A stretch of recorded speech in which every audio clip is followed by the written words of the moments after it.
I don't shoot good, like ever. It's looking awesome. Hello YouTube, welcome back to my channel. For those of you new here, my name is Allie DeAndrea, and today I am working on one of my arrow builds for my Matthews Avail. If you have not seen, I have been working on my first ever bow build. I bought an at-home archery shop and I have almost successfully finished building out my first bow, which is my Matthews Avail. And with that, I'm ready to start building out my arrows for this bow. So I'll have two arrow setups, one for whitetail and one for elk. Today we are getting into my whitetail setup. So without further ado, let's jump right into it. Okay, so let me introduce you to the arrows that I'm going to be building out. These suckers are brand spanking new and they need cut, they need inserts glued, almost the whole 9 yards. They are already fletched, so I won't have to worry about that. These are the Gear Guide Trophy Hunter Pro Series arrows. I have them in a 400 spine. You can buy them on Sportsman Guide's website, which is the sponsor of this video. Sportsman Guide sells all types of gear, hunting gear, fishing gear, camping gear. They sell a lot of archery stuff too, and they focus a lot on value. So these arrows retail for about 36 bucks on their website. So they're affordable, and I think that they are going to make a great set of whitetail arrows, and I'll get more into the specifics in a bit. But first things first, we have to cut these puppies. All right, if you can come here, and all I need you to do is hold down the arrow saw. I decided to cut my arrows 1 inch longer than my measured draw length. There was a little bit of conflicting info on the internet when I was researching this. Just a heads up if you are an online learner too, but 1 inch longer than my draw length is what I landed on. Now we get into the good stuff. I am going to glue inserts into these bad boys using a 2-part epoxy. To try and make these arrows as accurate as possible, I'm going to weigh each of the arrows, weigh each of my components, then match them up in such a way that the total arrow weights are as close to the same number as possible. You want all of your arrows to weigh the same amount so that they fly the same way. Makes sense. These were the arrow weights. These were the insert weights, lined up from 1 to 6. So I took the heaviest arrow, matched it with the lightest insert, crossed those off the list. Next, I'm going to go to the next heaviest, which is 258.8. There are 3 of those actually, and then match those up with the next lightest. So we'll go with the 12.2, a 12.4, and a 12.4, and so on. And then these two go together. Voila! That's simple. So I would recommend getting yourself an arrow squaring device to perfectly square off the ends of your arrows. I, for whatever reason, have not purchased one yet, but I will for my at-home archery shop. Just gonna put a little bit here, just like that. So I'm spinning it as it goes down because I want the glue to connect with all sides of the insert.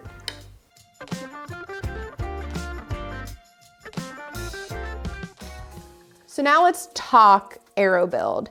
So these guys are a 400 spine. As I mentioned, they weigh 8.2 grains per inch, which is lighter than the Easton Axis arrows that I had purchased earlier this year. So my plan is to use the Axis arrows as my elk setup and these arrows as my whitetail setup. Now let's talk the why behind that.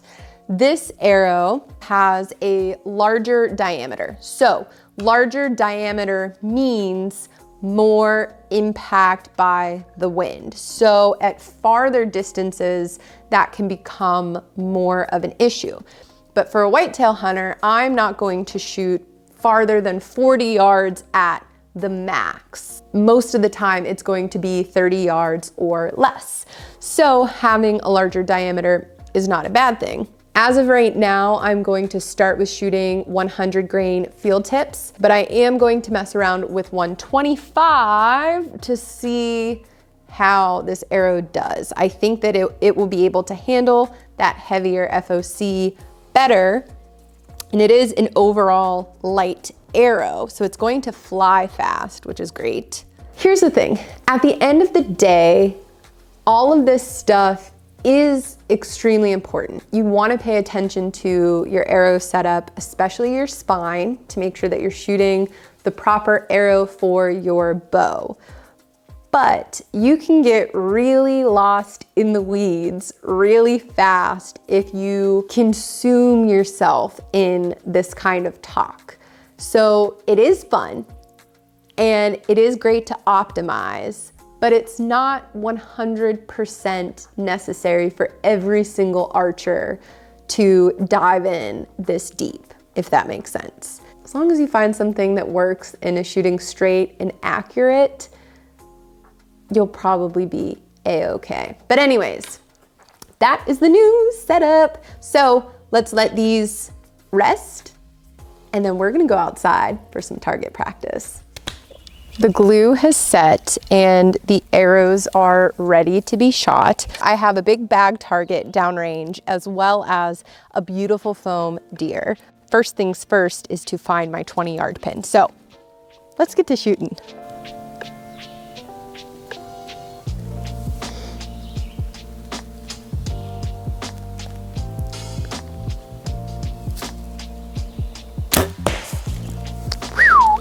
Fast.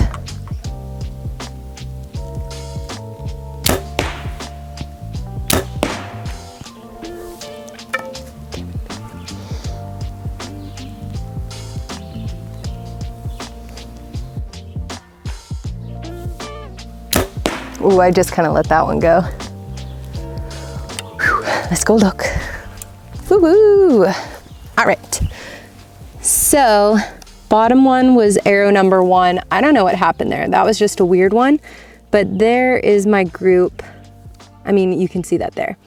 So I was aiming here and they were grouping down and to the right. So we need to move the sight down and to the right. Cute. I kind of think that's where, is that? All right, we'll try that.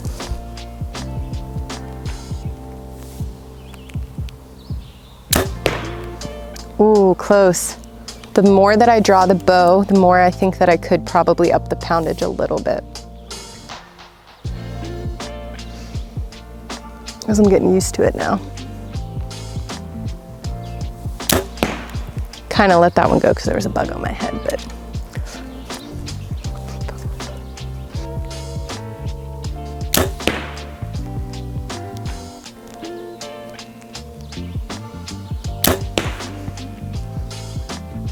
Whew, that was ugly. So that's what round 2 looked like. It's pretty big. That's pretty big. Overall, we are still a little south of where I was aiming. So I am going to adjust the sight again, and it looks like I moved it just a little bit too far left. So I'll readjust and then we might be ready for this boy. Look at him. Oh, he's pretty. Going for the deer this time. Oh. It's good, that's not me, it's the sight. Oh, it's because I moved it further right. I'm an idiot. I needed to move it further left. That's okay. We'll see how this group goes. Yeah, look at that group. Woohoo! First shots into the big boy. So I'm an idiot and I moved my sight to the right when I should have moved it to the left. So that's why they're grouping a little farther left. I was aiming about right here.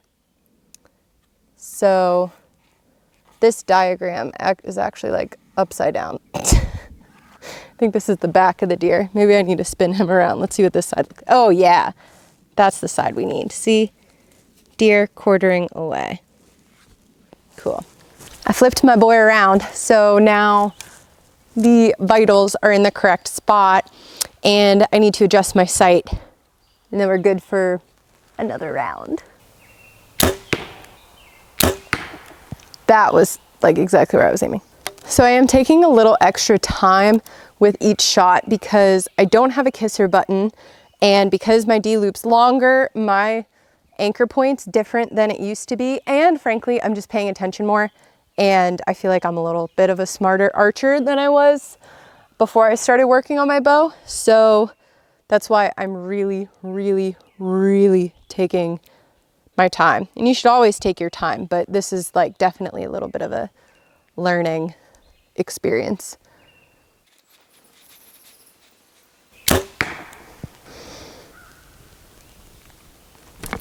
So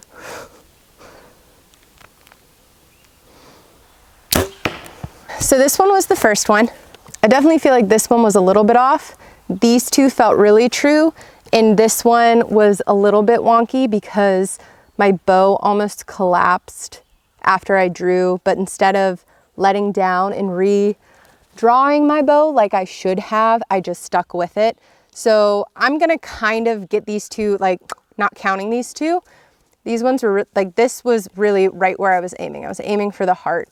These arrows are flying so good.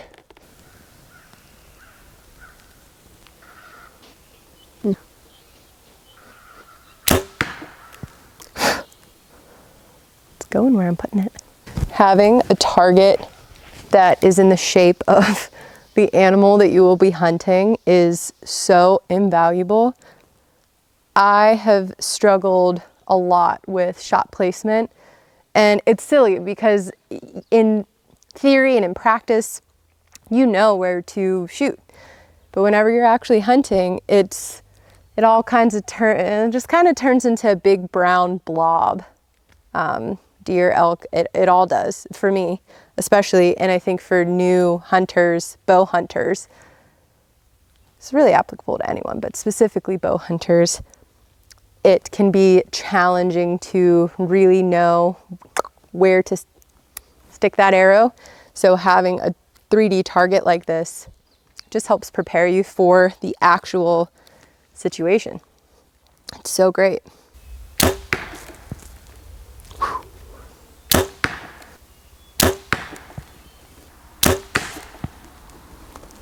Oh, hope I didn't break one. Look at that. It's looking awesome, especially that. Those three, oops, all in the heart. Even this little bum arrow. I know this is only at 20 yards, but I haven't shot my bow in so long because it's kind of been under construction for a while.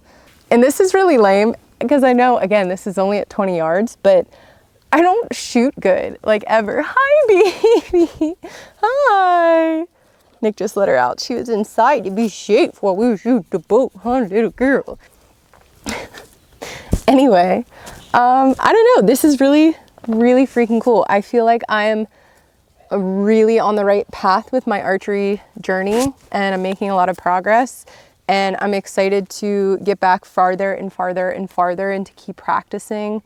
Now that the bow is built, I mean, there's another surprise coming because there is something next after this. But all in all, like, I don't know, I'm very excited and I'm happy to be sharing this with you guys. So that is it for this video, you guys. Thank you so, so much for watching, and I will see you in the next one.